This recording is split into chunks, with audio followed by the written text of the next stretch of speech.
Resnična zgodba o Božičku. Vsi poznate Božička z belo brado in rdečim plaščem. Videli ste ga z nahrbtnim košem in severnimi jeleni, ki ga po zimi odpeljajo v nebo.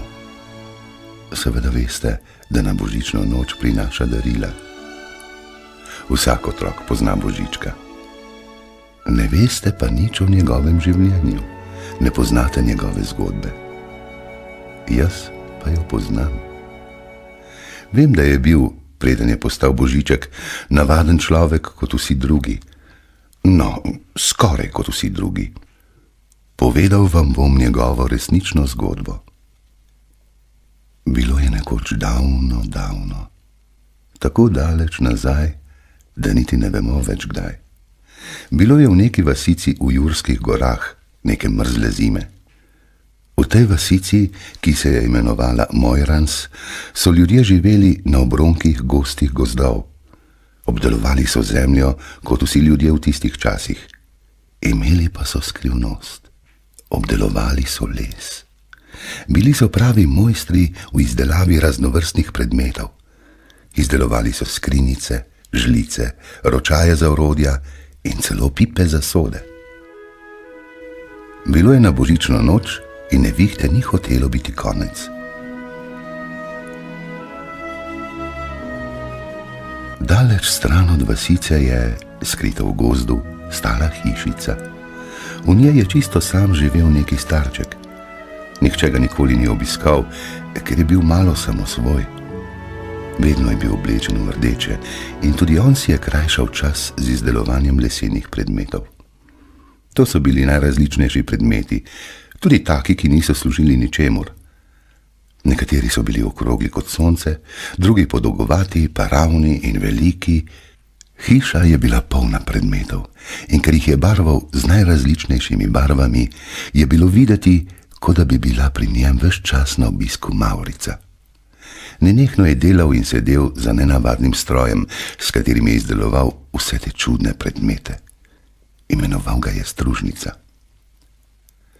Tisto božično noč je starček še bolj trdo delal. Bil je žalosten, ko je razmišljal o otrocih, ki so se zaprti v svojih domovih, skrivali pred mrazom. Tako rad bi jim poklonil obarvane lesene koščke. Imel jih je toliko, a bil je čisto sam v svoji hišici in zunaj je močno snežilo.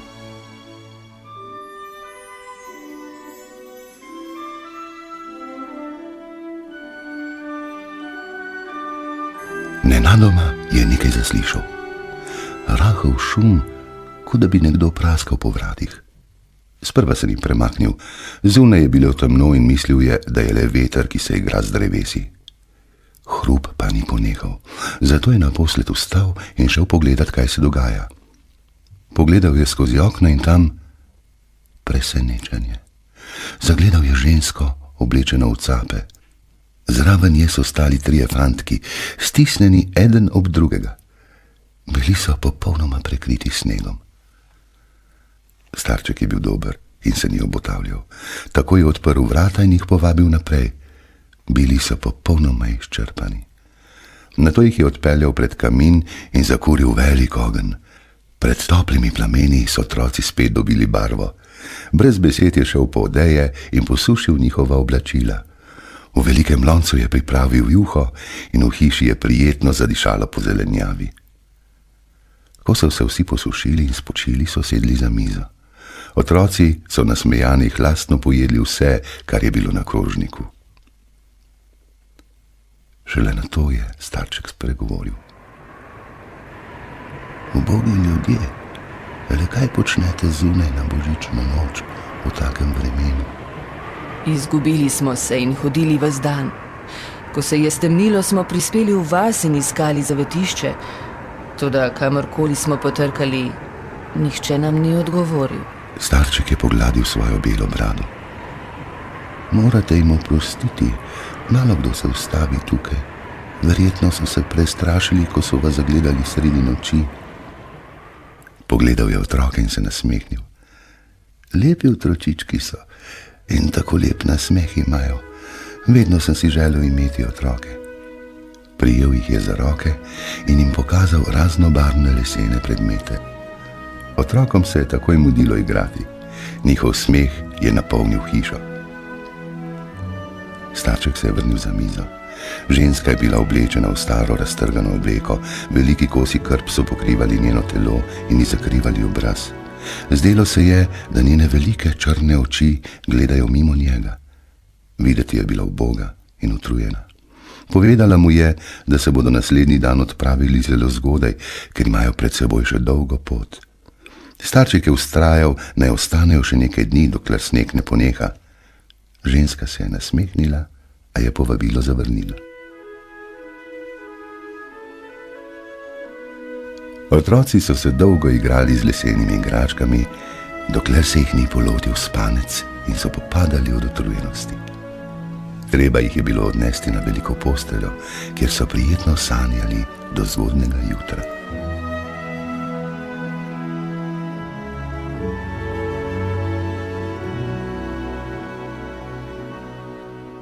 Starček pa tisto noč ni mogel zaspati. Razmišljal je o nenavadnem obisku. Bil je srečen, ker so se otroci tako lepo igrali z njegovimi lesenimi predmeti. Razmišljal je tudi o ženski, ki je bila zelo skrivnostna. Končno je zaspal v svojem naslonjaču zraven kamina. Sredi noči ga je zbudil ropot. Dvignil se je in zagledal nekaj nenavadnega, nekaj, česar v svojem dolgem življenju ni nikoli videl. Soba je bila razsvetljena s čudovito bleščečo, a hkrati prijetno svetlobo. Na sredini je stala ženska s 3 otroki, vendar to ni bila več tista ženska, ki jo je sprejel pred nekaj urami. Bila je izjemno lepa, v bleščeči obleki in smehljala se mu je. Tudi 3 fantki niso bili več tisti otročički, ki so se še pravkar igrali z lesenimi koščki. Bili so 3 škratje, ki so ga navihano pogledovali. Starček se ni upal premakniti, zato se mu je gospa približala. Nikar se ne boj, dobri človek. Sem Vila in rada bi se ti zahvalila za tvojo veliko dobroto.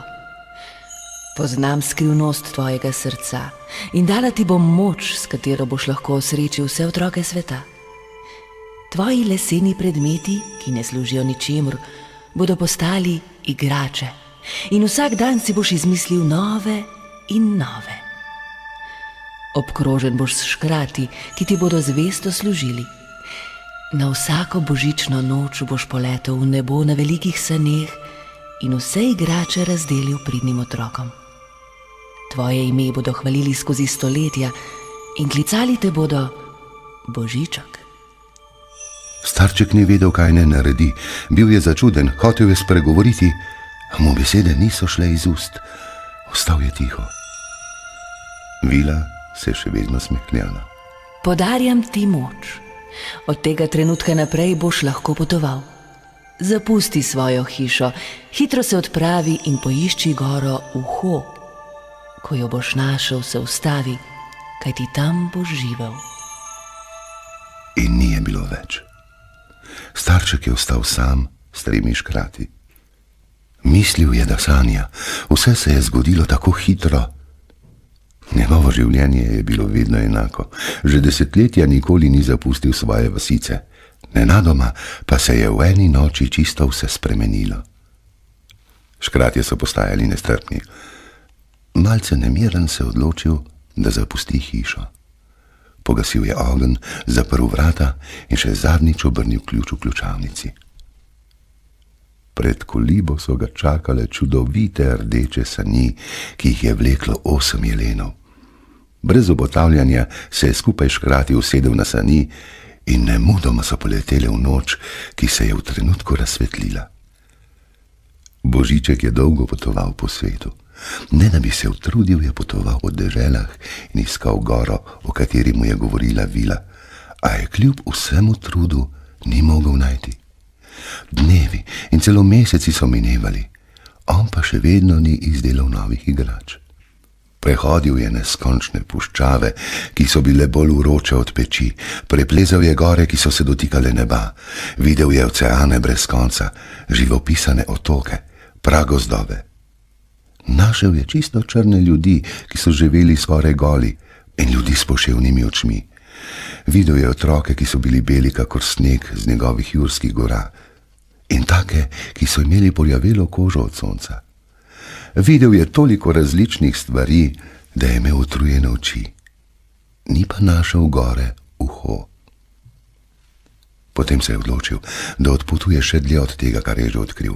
Odločil se je odpotovati tja, kamor še nihče ni prispel. Odločil se je oditi na konec sveta. To je bila zelo nevarna pustolovščina, kajti vsi so vedno govorili, da na koncu sveta ni ničesar, nič drugega kot mraz in led. Vendar je bil odločen in se odpravil v spremstvu škrati. Potovanje je trajalo zelo dolgo, saj ni vedel, kje je konec sveta, in se je pogosto izgubil. Na koncu se je s pomočjo zvezd, ki so ga vodile, napotil na sever. In nekega dne je prispel. Bilo je decembra, skoraj leto dni je minilo od njegovega odhoda. Prispel je v čudno zasneženo deželo z ledeniki. V tej nenavadni deželi je bila skoraj vedno noč, vendar zelo svetla, skoraj modra noč. Opazil je, da tam živijo ljudje, kar ga je zelo začudilo.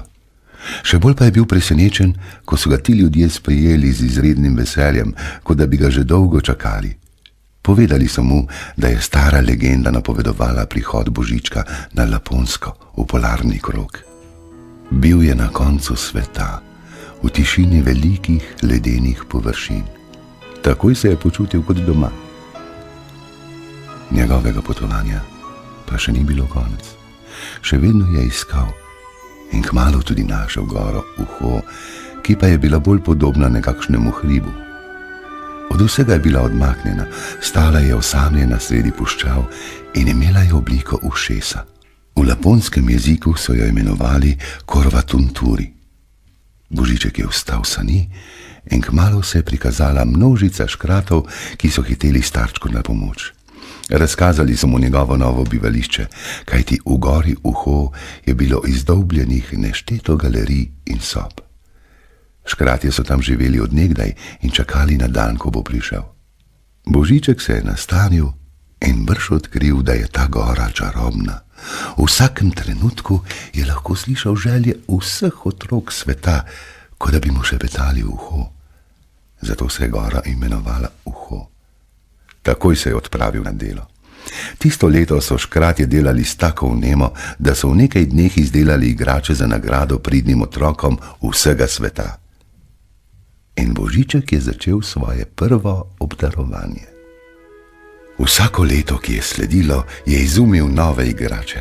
Na rdečih saneh, ki so jih vlekli njegovi prijatelji jeleni, jih je prinašal preko neba. Tako je živel na svoji gori Korvatunturi, obkrožen s svojimi škrati, poslušal otroke, prejemal vse več in več pisem in neprestano ustvarjal nove igrače. Vendar pa je bilo na svetu toliko pridnih otrok, da njegove delavnice kmalu niso več zadostovale. Razmislil je in se odločil, da bo odprl nove delavnice. Potreboval je velik prostor, kjer bi njegovi škratje lahko delali v miru. In še en prostor, ki ne bi bil tako skrit, tam, kjer živijo tudi drugi ljudje. Tako bi lahko osrečeval otroke in odgovarjal na vsa pisma, prav do zadnjega. Izbral je majhno mestece na meji polarnega kroga, kjer so vsi verjeli vanj in ga imeli radi. Od tistega dne naprej je imel Božiček dva doma, skrivnega na gori Uho in drugega v mestecu Rovaniemi. Vendar ni bil popolnoma srečen. Pogosto je mislil na svoje jurske gore, ki so imele v njegovem srcu posebno mesto. Nekega dne pa ga je prešinilo. Pomislil je, da znajo vsi ljudje v njegovi vasici izdelovati čudovite lesene predmete. Če bi jih vprašal, bi bili tudi oni zelo srečni, da bi lahko izdelovali igrače za vse otroke sveta. Tako ne bi bil več čisto ločen od svojih gora. Nekega zimskega večera se je tako vrnil domov. Močno je snežilo in vsi so se skrivali v hišah na toplem ob kaminih. Obiskal je vsako hišo posebej, od najbolj bogate do najbolj revne, in srečal prav vse vaščane. Ni bil Božič, zato so bili presenečeni, ko so na vratih zagledali Božička. A takoj so ga prepoznali in v njegovo čast priredili veliko veselico. Radi so se strinjali z njegovim predlogom, da bi izdelovali igrače, ki bi jih naročil, in obljubili so, da bodo to najlepše igrače na svetu. Tako že vrsto let večino božičnih daril naredijo v mestecu Rovaniemi na meji polarnega kroga in v jurskih delavnicah, predvsem v vasici Mojrans. Igrače izdelujejo z veliko ljubeznijo ljudje, ki imajo Božička radi in ga dobro poznajo.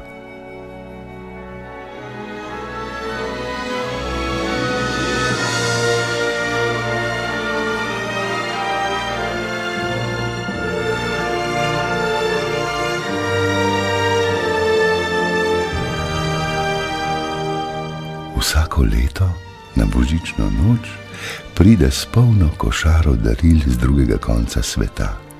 Ko pride v Jurske gore, se nikoli ne pozabi ustaviti in spiti skodelice vročega čaja, ki mu jo pripravijo njegovi prijatelji. Takrat jih pozdravi, si natovori novih igrač in spet poleti preko neba do vseh pridnih otrok na svetu, da jih obdaruje s svojimi igračami. In zato najdete pod božičnim dreveščkom vsako leto čudovite stvari, ki ste se jih zaslužili.